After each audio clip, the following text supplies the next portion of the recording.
আচ্ছা হিয়াম ভাই, এই সেক্টরের কাজ কেমন মূলত? আসলে ডিপার্টমেন্টে আমার একটু আগ্রহ আছে। ইহাম শান্ত গভীর গলায় জবাব দিল, এই সেক্টরটা একটু ডেঞ্জারাস। এই এলিট ইউনিট বেশ বিপজ্জনক। এখানে মৃত্যুকে বাঁচিয়ে ফেলে নামতে হয়। ভয়ের এক বিন্দু রেশ থাকলেও এখানে তুমি টিকতে পারবে না। শত্রু অনায়াসে তোমাকে ঘায়েল করে নিতে পারে। খুব রিস্কি অপারেশন থাকে এই ইউনিটে। স্পেশাল ফোর্সের প্রতিটি ক্যাপ্টেন মিশনের পরিকল্পনায়, সমন্বয় ও পরিচালনায় থাকে। প্রতিটি সৈন্যের প্রশিক্ষণ, কৌশল নির্ধারণ, শত্রু মোকাবেলা করার প্রস্তুতি এই ইউনিটের প্রধান কাজ। অ্যাজ এ ক্যাপ্টেন হিসেবে আমাদের সবসময় চ্যালেঞ্জিং কাজে নিযুক্ত থাকতে হয়। এখানে যদি সাহস, দৃঢ়তা, দক্ষতা থাকে তবে শত্রু মোকাবেলার মাঝে তুমি ভীষণ মজা পাবে। আপনার কাজের মাঝেই বোঝা যায় ইহাম ভাই আপনি কত দক্ষ আর সাহসী। আপনার ব্যক্তি সত্যিই অনেক প্রখর। মায়রা খেয়াল করলো তুহিনের কথা ইয়াম শান্ত চোখে দৃষ্টি ফেলল। ঠোঁট মৃদু প্রসারিত করল সে, তবে সেটা কোনোভাবেই মুস্কি হাসির তালিকায় ফেলা গেল না। হয়তো সে গভীরভাবে নজর দিয়েছে বলে দেখতে পেয়েছে, অন্যরা হয়তো সেটাও পারেনি। মিথিলা তুহিনের দিকে তাকিয়ে জিজ্ঞেস করলো, তুই এসব জানতে চাইছিস কেন?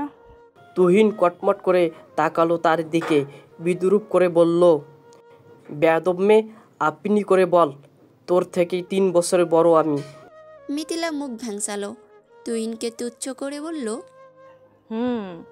আইসে 3 বছরের বড়। আয় তোকে এখন দাদা সাহেব ডাকি। হ্যাঁ হ্যাঁ, তাই ডাক, বংশের বড় ছেলে বলে কথা।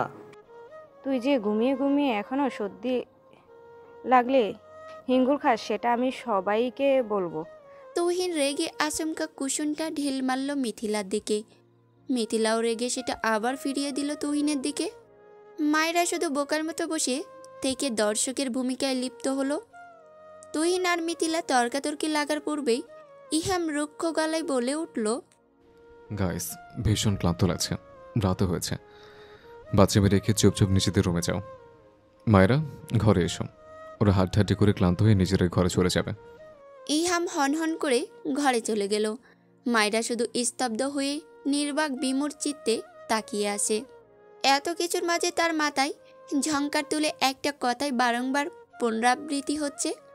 হৃদয়ের সকল রাগ জেদকে ধূলিসাৎ করে তার দুল্যমান কায়া কেমন নিস্তেজ নির্জীব হয়ে আসছে সেই সাংঘাতিক কথার জোয়ারে। কানের মসৃণ পর্দায় পুনর্পুন অনুরণন তুলছে ভয়াবহ শরীর শিউরানো সেই কথাখানা। মায়েরা, ঘরে এসো। ধরনীর বুকে জামিনীর সময় 12টা ছুঁই ছুঁই। ভয়ে ভয়ে মায়েরা রুমের ভিতর প্রবেশ করল। ভেতরটা তীব্র দাবানল ছাড়কার হচ্ছে। অদ্ভুত এক শঙ্কা তার হৃদয়ে নিমজ্জিত। ভিতরটা থরথর করে কাঁপছে তার। এই মুহূর্তে তার রাগ জেদ যেন অবদিত কারণে লুপ্ত অপহত হয়েছে। পা টিপে টিপে নিজের পরিচিত আরামদায়ক কক্ষেও ভয় নিয়ে প্রবেশ করল সে। ইহাম তখন আগের বারের মতোই সেটান হয়ে কপালে হাত ঠেকিয়ে শুয়ে আছে। মায়েরা ঢোক গেলে নিজের সমস্ত সংশয় শঙ্কা হজম করার অভিপ্রায় করল। তখনই হিমশীতল এক কণ্ঠস্বর তার শরীর প্রবলভাবে কাটা দিয়ে উঠল। স্তব্ধ নিঃশব্দ রুমে সেই স্বর শিউরানোর মতো বিদল তার ভীত তনুতে।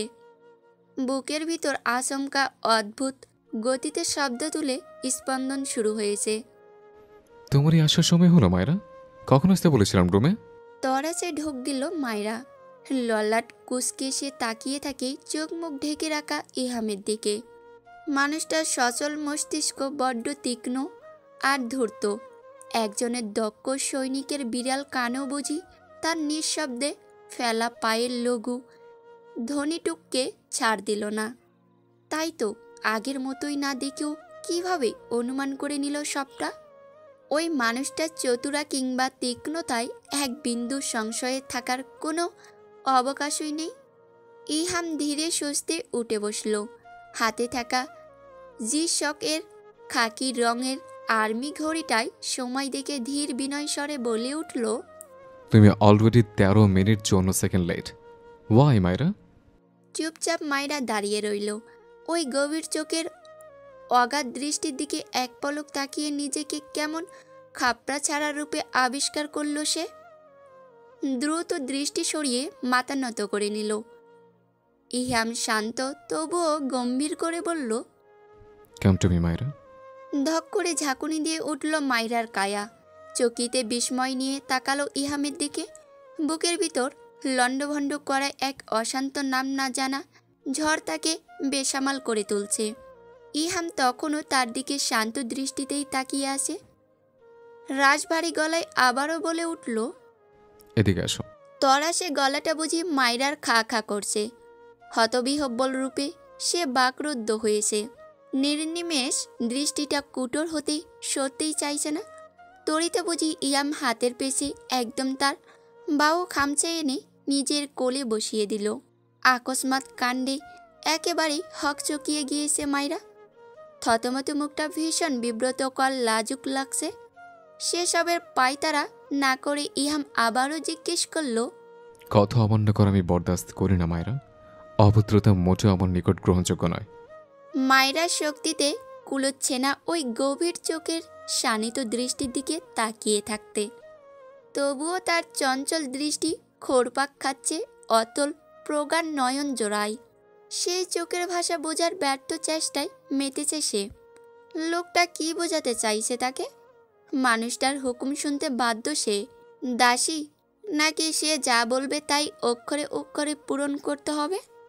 মনে পড়ল তার মিথিলার কিছু কথা। মুহূর্তে তার চোখগুলিও কেমন বিদেশে ভরে গেল। ফট করে উঠে সে ইহামের কোল থেকে উঠে গিয়ে শক্ত গলায় জানালো, আপনার সব কথা আমি শুনতে যাব কেন? আপনি কি আমাকে দাসী পেয়েছেন নাকি, যে যা হুকুম করবেন তাই শুনবো আমি? শান্ত শীতল চোখগুলি মুহূর্তে যেন হিংস্র হয়ে উঠল। লাল চোখগুলিতে ইহামকে কেমন ভয়ঙ্কর দেখালো।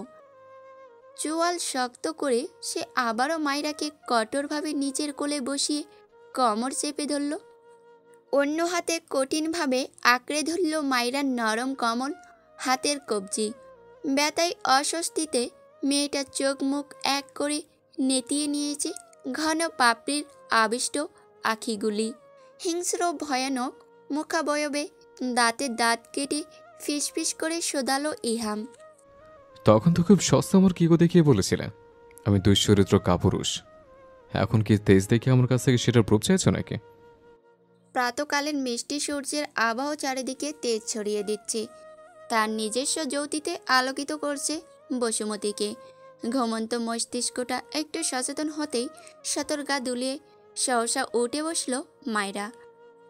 চোখের ঘুম হাত দিয়ে ডলে ডলে সরিয়ে চিন্তিত নয়নে পাশ ফিরে তাকালো মায়রা। না, কোথাও পাশে থাকা লোকটা নেই, কিন্তু গেল কোথায়?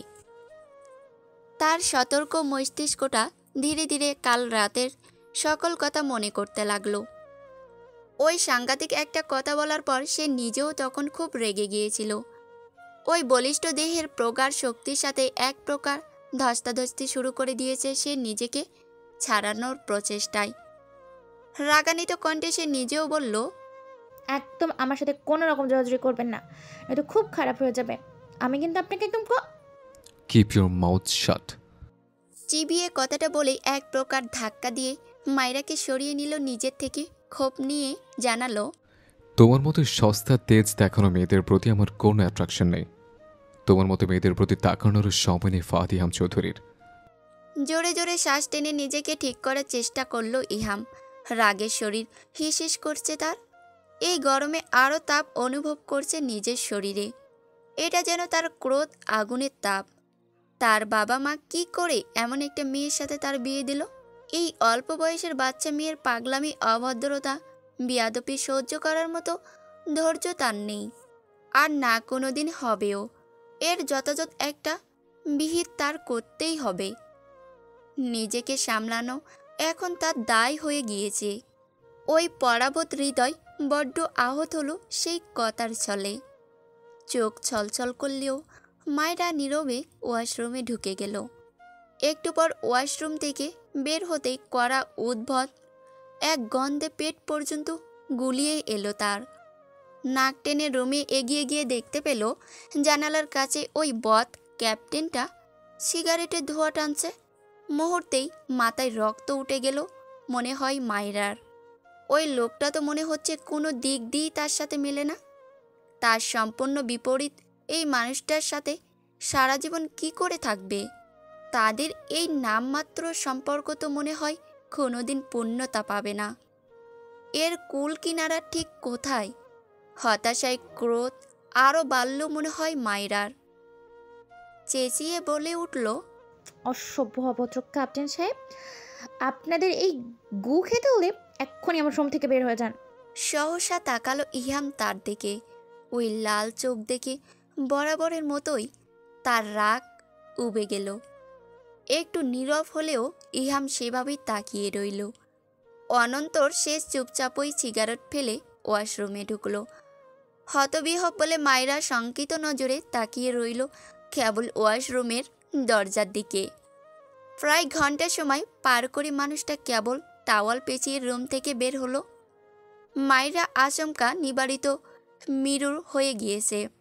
এক প্রকার মোহাচ্ছন্ন হয়েই তাকিয়ে রয়েছে ব্যায়ামপুষ্ট শরীরের এক একটা আকর্ষণীয় মনোহর ভাঁজের দিকে। দৃষ্টি ফেলার কথা বুঝি ভুলেই গিয়েছে সে। ওই ভিজে পুরুষালী দেহের ভাঁজ যেন তাকে নির্লজ্জ বেহায়া বানিয়ে দিচ্ছে। সেদিকে গ্রাহ্যকরণ না করে ইহাম চুপচাপ ঘরের কাবাডে রাখা তার ব্যাগ থেকে অলিভ গ্রিন কালারের ট্রাউজার আর ব্ল্যাক টি শার্ট হাতে তুলে নিল। টি শার্ট পরার ওই সম্পূর্ণহীন দৃশ্য দেখে ভেতরটা কেমন ছন্নছাড়া হয়ে গিয়েছে তার। দ্রুত গতিতে চোখের দৃষ্টি নিবারণ করে নিল সে। ছি, এতটা নির্লজ্জ হয়ে গিয়েছে কি করে তার বেহেয়া চোখগুলি। গুড় অস্বস্তিতে কেমন চপল হয়ে উঠছে তার চিত্ত। ইহাম তার পাশেই শুয়ে আছে।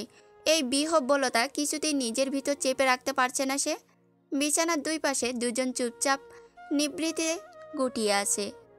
চোখের পাতায় কিছুতেই ঘুম ধরা দিচ্ছে না তার।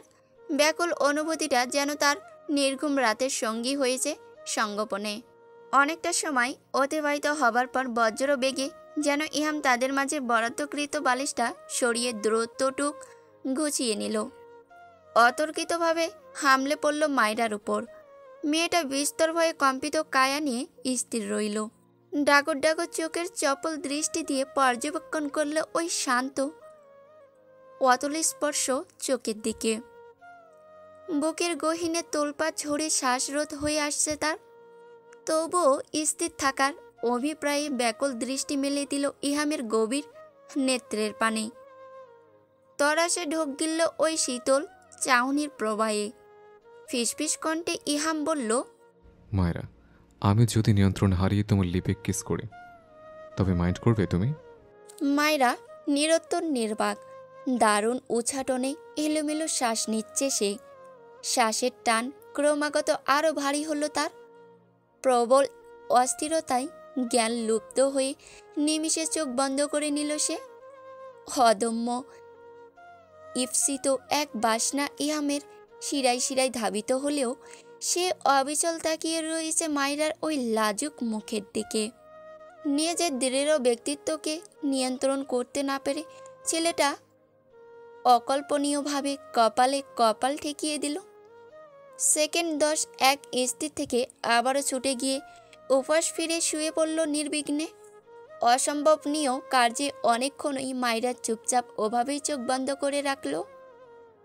বেশ সময় নিয়ে সে ধীরে চোখ খুলে পাশ ফিরতেই দেখল মানুষটা যেন স্বাভাবিকভাবেই তাকে অগ্রাহ্য করে ওপাশ ফিরে শুয়ে আছে। লম্বা করে শ্বাস টেনে ধীরে সুস্থে সেটা নির্গত করল মায়রা। বেশ কিছু সময় নিয়ে সে নিজেকে ধাতস্থ করল। মন্তর গতিতে সে নিজেও তীব্র বেগে চলা অস্থির চঞ্চল এক অনুভূতি নিয়ে পাশ ফিরল। ঠিক কখন কোন রাতে তার চোখ লাগলো তা সে নিজেও বলতে পারছে না। রাতের কথা মনে হতেই বিপন্ন হলো তার মলিন মুখশ্রী। সারা ঘরে চোখ বুলিয়ে দেখে নিল মানুষটা কোথাও আছে কি না। ইহামকে কোথাও না পেয়ে চোখ ফেরাতে গেলেই নজর দিল দেয়াল ঘড়ির দিকে। 10টা বেজে 53 মিনিট হয়েছে। বিস্মিত হলো সে। এত বেলা হয়ে গিয়েছে অথচ তার মা তাকে একবার ডাকেও নি। ওই বদ মানুষটাও কিছু বলল না তাকে। ফাতেমা বেগমের ভয়ে শুকনো ঢোক গিলল মায়রা। দ্রুত ওয়াশরুম থেকে ফ্রেশ হয়েই ও ড্রয়িং রুমে গেল। জামাই বাড়িতে, অথচ নিজের মাকে এভাবে টিভির সামনে বসে থাকতে দেখে অবাকই হলো মায়রা। চিন্তিত ভঙ্গিতে কিছু ভাবতে বসেছে সে। ফাতেমা বেগম যে ধরনের মানুষ, তাতে মেহমান বাড়ি রেখে এভাবে তিনি কখনোই বসে থাকবেন না।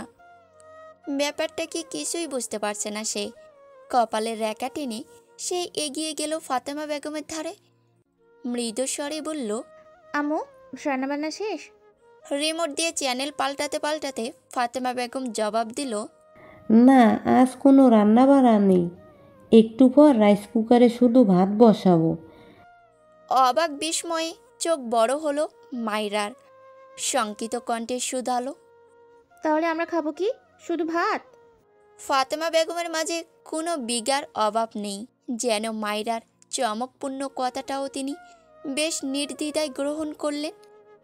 একটি বার মায়রার দিকে তাকালেন না পর্যন্ত স্বাভাবিক স্বরেই বলল, ইয়াম বাবার জন্য কাল রাতে যা যা করেছিলাম সবই রয়ে গেছে। আজ আর কিছু রান্না করতে হবে না। যেহেতু জামাই নেই, তাই আর রান্নাও করব না। ঘরের মানুষ কালকের তরকারি দিয়েই খেতে পারবে। চমকে উঠল মায়রা। বিস্ময়ে কপাল সরু হয়ে এলো।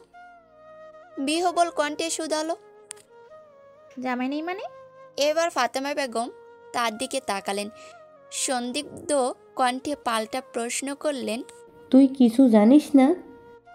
মায়ের এমন চোখ দেখে ভরকালো সে। মৃদু হাসার চেষ্টা করলো পরিস্থিতি সামলাতে। তবুও ভেতরটা অদ্ভুত এক টানে হাঁসফাঁস করলো জানতে। মানুষটা নেই মানে? চলে গিয়েছি? তাকে তো বলেও নি। মানুষটা কি এতই পাষাণ? নিজেকে কি রাজা বাহাদুর মনে করে নাকি? ইয়াম বাবা তো ভোরে চলে গিয়েছে। কাল রাতে মানুষটার কাছে যাবার পর থেকে শিহরণে তার গা ছমছম করছে। মানুষটার প্রতি তীব্র রাগ থাকলেও একটু যেন টানও অনুভব করছে সে। কেন এমন হচ্ছে? এত টান অনুভব করবে কেন সে? ওই মানুষটার সাথে তো আর কোনো সম্পর্কই তৈরি হলো না। তবে কিসের টান তার? কঠিন পাষাণ মানবটা তো তাকে 4 আনার দামও দেয়নি। উল্টে তাকে সস্তা বলে সম্বোধন করেছে। তার মতো মেয়ের দিকে সে নাকি তাকিয়ে দেখবার সময়ও নেই। তবে ওই মানুষটার জন্যে তার টান হবে কেন? শক্তভাবে নিজ মনকেই শাসালো সে।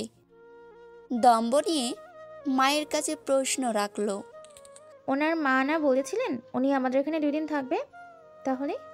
আরে ছেলেটা তো ছুটি কাটাতে এসেছিল, কিন্তু তার ওখানে কি নাকি জরুরি কাজ পড়ে গেল। কোনো মিশন না ফিশনের অংশ নিতে হবে। তার জন্য আজ আবার রাঙামাটি কোনো পার্বত্য এলাকায় কি কাজ পড়েছে। তাই তো ছুটি না কাটিয়ে আবার তাকে ছুটতে হবে কাজে। আজ ওখানে যেতে হবে। বাসায় মনে হয় কোনো কাজ আছে, তাই ভোরেই চলে গিয়েছে। মুখ মলিন হয়ে উঠল মায়রার। দৃষ্টি আনমনে রেখে নিজে যেন কোনো বিষণ্ণতায় ডুবে গেল। একবার কি তার কাছ থেকে বিদায় নেওয়া যেত না? খুব কি এগোতে লাগতো সেটা। সে কি মানুষটার কেউ না? তাকে কি কিছুই মনে করে না ওই পাষাণ হৃদয়ের মানুষটা? কই, দাদি না বলতো স্বামী স্ত্রীর অটুট বন্ধন হয়। এত মিল মহব্বত এই দুনিয়ার আর কোনো সম্পর্কে নেই। তাহলে তাদের মাঝে অটুট সম্পর্ক তো দূরের কথা, সামান্য ভালো সম্পর্কটাও তৈরি হয়নি 3 মাসে। উল্টে মানুষটা তাকে তুচ্ছ তাচ্ছিল্য করে আসছে সব সময়। ভালো করে কথাও বলেনি। দাদি কবে আসবে চাচার বাড়ি থেকে? মনটা আরও খারাপ হয়ে গেল তার। ফাতেমা বেগম হয়তো ধরতে পারলেন মেয়ের মন খারাপের কথাটা। তিনি নরম সুরে বললেন, মন খারাপ করিস না মা। ছেলেটা হয়তো ব্যস্ততায় তোকে কিছু বলতে পারেনি। তুই বরং সময় করে একবার কল করে কথা বলে নিস। আয়, নাস্তা দেই। ফাতেমা বেগম চলে গেলেন নাস্তা দিতে। মায়েরা তখনও চুপচাপ করে বিবশ মুখে দাঁড়িয়ে রয়েছে। মানুষটাকে সে কল করবে, কি বলবে কল করে? যে মানুষটা এতদিনেও তাকে একটিবার কল করার প্রয়োজন বোধ করল না। তাকে কিভাবে কল করবে সে? এটা কি বাড়াবাড়ি দেখাবে?